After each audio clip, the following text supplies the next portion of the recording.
Halo teman-teman, gimana nih kabar kalian selama di rumah aja? Semoga baik-baik aja ya, stay safe, stay healthy. Oh iya, sebelumnya kalian tahu nggak sih apa itu organisasi OSIS dan MPK? Ada apa aja sih di OSIS dan MPK? Kenapa sih kita harus mengikuti organisasi OSIS dan MPK? Nah, di video berikut ini ada beberapa kakak dari OSIS dan MPK yang akan menjawab pertanyaan-pertanyaan seputar organisasi OSIS dan MPK. Tunggu apa lagi? Yuk mari kita simak video berikut.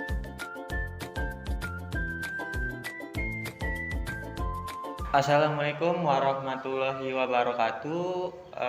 Pertama-tama saya ucapkan selamat kepada teman-teman yang sudah diterima bergabung di SMA Negeri 12 Kabupaten Tangerang, yang sedang mengikuti masa pengenalan lingkungan sekolah. Tetap semangat dalam mengikuti MPLS. Perkenalkan, nama saya Fahmi Fahroji. Hari ini saya akan mewawancarai dua narasumber mengenai dua organisasi yang wajib ada di sekolah kita. Teman-teman ada yang tahu? Nah, mungkin kalau teman-teman jawab OSIS dan MPK, teman-teman benar. Nah, sebenarnya apa sih OSIS dan MPK itu? Nah, kali ini kita sudah ada dua narasumber nih yang merepresentasikan langsung dari dua organisasi tersebut, yaitu OSIS maupun MPK. Nah, selamat siang buat kakak-kakak. Siap ya. Terima kasih sudah hadir untuk memberikan sedikit banyak informasi mengenai organisasi OSIS dan MPK kepada teman-teman yang baru bergabung di sekolah kita. Sebelum kita mulai wawancaranya, mungkin kakak-kakak bisa perkenalan diri dulu nih buat teman-teman. Perkenalkan, nama saya Arif Al-Khair. Saya dari OSIS dan saya sebagai ketua OSIS masa bakti 2020-2021. Perkenalkan, nama saya Mahardika Renokasworo. Saya dari MPK dan saya sebagai ketua MPK masa bakti 2020-2021. Nah kak, jadi kan kayak seperti yang kita tahu nih kak, OSIS dan MPK itu adalah dua organisasi yang wajib ada di sekolah. Nah, pertanyaan paling umum orang kan sebenarnya OSIS dan MPK itu apa sih? Nah, mungkin dari Kak Arif dulu nih bisa dijelasin. Gini Kak, sebagian besar orang yang ada di sekitar kita mungkin masih belum mengetahui apa itu OSIS maupun MPK kali ya Kak. Karena ketika kita bertanya kepada mereka OSIS itu apa sih, malah mereka hanya menjawab kepanjangannya saja, yaitu organisasi siswa intrasekolah. Padahal dari itu OSIS memiliki pengertian, yaitu adalah organisasi resmi sekolah yang berada di tingkat SMP maupun SMA. Nah, organisasi OSIS ini adalah organisasi kesiswaan yang termasuk ke dalam ekstrakurikuler dan berasaskan kekeluargaan, seperti itu Kak. Jadi buat teman-teman nih yang sering ditanya OSIS itu apa sih? Kalau teman-teman mungkin hanya menjawab organisasi siswa intrasekolah, nah teman-teman itu bukan pengertian OSIS ya. Itu namanya kepanjangan dari singkatan OSIS. Nah, jadi buat teman-teman kalau ditanya jangan salah lagi mulai dari sekarang. Nah, kalau untuk MPK gimana kak? Sesuai dari namanya, yaitu Majelis Perwakilan Kelas. MPK ini merupakan perwujudan dari seluruh kelas yang ada di sekolah. Tugas utamanya bisa dibilang menyampaikan aspirasi dari siswa ke OSIS atau bisa juga dari siswa ke sekolah. Dan kemudian tugas utamanya yaitu mengawasi OSIS agar tidak menyalahi aturan yang telah ditetapkan. Jadi tadi kakak bilang perwakilan seluruh kelas. Nah, berarti seluruh kelas di sekolah kita wajib ada perwakilan ya kak? Iya, tentu saja. Jadi seperti itu ya teman-teman ya. Jadi teman-teman sekarang tahu ya pengertian OSIS maupun MPK. Nah, setelah teman-teman tahu nih pengertiannya, mungkin teman-teman udah sedikit terlintas di pikirannya, udah penasaran nih dalam OSIS itu seperti apa atau MPK itu seperti apa, perannya itu seperti apa sih di sekolah? Untuk OSIS lebih dominan ke penghubung antara siswa dengan guru gitu kayak misalkan kita itu sebagai penyelenggara kegiatan, kita sebagai pemberi informasi kepada siswa ataupun teman-teman kita dari guru, seperti itu Kak. Jadi lebih ke arah dari penghubung sekolah dengan murid mungkin ya? Ya seperti itu. Nah, kalau untuk MPK sendiri gimana Kak? Tugas utama kita yaitu mengawasi ke ekstrakurikuler dan OSIS agar tetap mengikuti peraturan dari ARD dan ART. Kemudian dalam ARD dan ART sekolah kita, MPK bukan hanya mengawasi kinerja dari OSIS, tapi juga ikut membantu di lapangan terutama, dan kemudian mengawasi agar seluruh kegiatan yang direncanakan oleh OSIS agar berjalan sesuai rencana. Jadi kalau kita ibaratkan sebuah negara, mungkin kalau OSIS itu sebagai presiden dan MPK sebagai MPR, ya benar.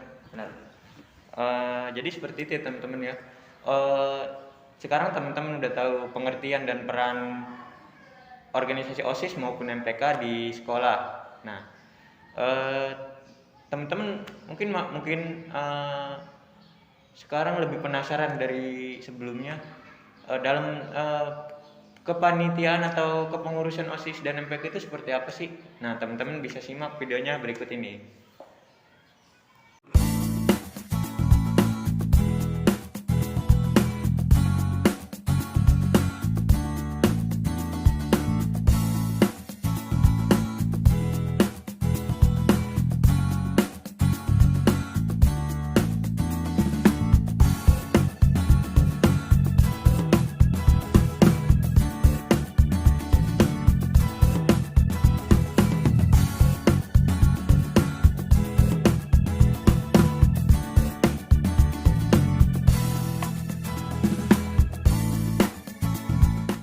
Nah, gimana teman-teman videonya? Sudah disimak dengan baik? Nah, teman-teman menemukan nggak perbedaan di antara kepengurusan dari dua organisasi tersebut? Nah, kalau teman-teman jawab iya dan jawaban teman-teman bendahara, teman-teman benar. Nah, Kak, gimana sih bisa terjadi seperti itu? Kenapa sih MPK itu nggak punya bendahara sedangkan OSIS ada bendahara? Menurut saya mungkin karena yang biasanya selalu mengadakan acara atau kegiatan itu dari OSIS, entah itu kegiatan yang mereka buat sendiri atau memang kegiatan yang diusulkan dari pihak sekolah. Nah, sementara MPK tidak ada acara yang berhubungan langsung dengan siswa. Jadinya lebih baiknya jika keuangan lebih dipegang oleh OSIS. Jadi nah Kak nih, tadi kan kita udah bahas masalah pengertian OSIS, peran OSIS, pengertian MPK, peran MPK, maupun kepengurusan dari dua organisasi tersebut ya. Nah, sekarang saya mau nanya kakak berdua nih, udah berapa lama sih kakak berdua nih ikut organisasi OSIS dan MPK? Sekitar 1 tahunan lebih lah. 1 tahun lebih ya, berarti udah banyak dong suka dukanya. Boleh diceritain nggak? Untuk suka duka sih atau pengalaman kita selama kita menjalankan tugas kita, kita lebih ada suatu kebersamaan kepada anggota-anggota kita, terus kita bisa saling mengenal.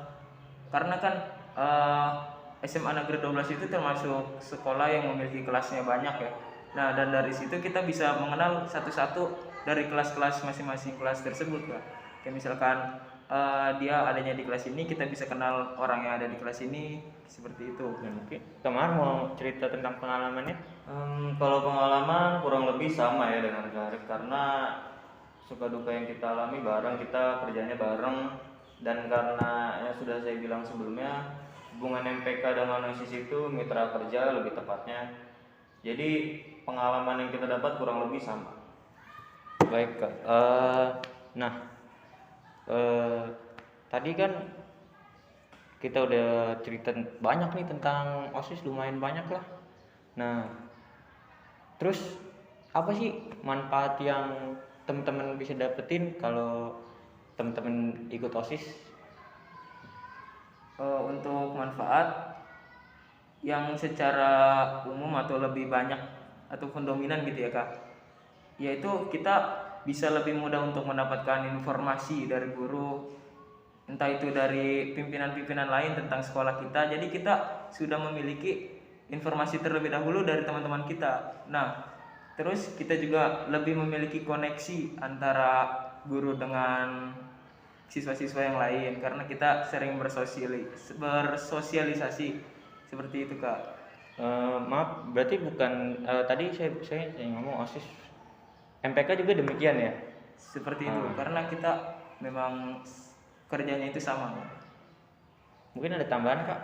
Kalau manfaat yang saya rasakan untuk sementara ini, saya lebih bisa disiplin dalam segala hal, kemudian bisa memanajemen organisasi, pengalamannya, dan pengalaman lainnya yang terlalu banyak mungkin untuk disebutkan. Dan mungkin untuk anak SMA tidak begitu banyak dapat merasakan untungnya ya. Dan menurut saya manfaat yang bisa dirasakan secara penuh dapat kita rasakan ketika kita sudah lulus atau mungkin kita duduk di bangku kuliah, entah terjun ke masyarakat ataupun ketika kita sudah bekerja nanti. Jadi buat teman-teman yang pernah ikut organisasi, salah satu organisasi dari ini, OSIS ataupun MPK, dan teman-teman belum ngerasain nih apa manfaatnya nih. Nah, mungkin teman-teman jangan berkecil hati. Nah, tadi Kak Mahar juga udah sharing-sharing tuh, dan Kak Arif juga. Nah, mungkin manfaatnya itu bakalan teman-teman rasain kalau teman-teman udah terjun secara langsung di masyarakat, atau mungkin teman-teman udah lulus dari sekolah. Nah, Kak, selanjutnya nih buat teman-teman mungkin ada pesan-pesan yang ingin disampaikan selama mengikuti kegiatan MPLS. Untuk mengikuti kegiatan MPLS, semangat terus, jaga kesehatan dan patuhi protokol kesehatan. Ada tambahan? Dari saya, tetap ikuti protokol kesehatan dan jangan pernah melanggar aturan sekolah apapun alasannya. Sebelum kita sudahi wawancara kita kali ini, buat teman-teman yang menyimak video ini sampai akhir, mungkin penasaran nih, kapan sih OSIS dan MPK itu mengadakan seleksi? Nah, untuk mengadakan seleksi, sepertinya sebenarnya kita sudah mempunyai bulan ataupun perkiraan tanggalnya. Cuma karena kondisi kita lagi sedang pandemi seperti ini, mungkin ada suatu perubahan. Mungkin nanti bakal kita informasikan lagi kepada kalian ketika nanti kalian juga sudah masuk menjadi siswa resmi di SMA Negeri 12 Kabupaten Tangerang. Tetapi yang pasti biasanya kita mengadakannya di akhir tahun, jadi tunggu aja ya. Nah, jadi itu ya teman-teman. Dengan itu berakhirlah sudah rangkaian wawancara kita pada hari ini. Mohon maaf apabila ada salah kata dari kami bertiga. Wabillahi taufiq wal hidayah. Wassalamualaikum warahmatullahi wabarakatuh. SMA Negeri 12 Kabupaten Tangerang, prima. Gimana? Sekarang kalian sudah tahu kan seputar organisasi OSIS dan MPK? Bakal banyak manfaat yang akan kalian dapat jika kalian mengikuti organisasi OSIS dan MPK. Untuk teman-teman sekalian, yuk jangan lupa bergabung dalam organisasi OSIS dan MPK ya. Dan kami, OSIS MPK Masa Bakti 2020-2021 mengucapkan selamat untuk teman-teman karena telah diterima sebagai murid SMA Negeri 12 Kabupaten Tangerang. Semangat!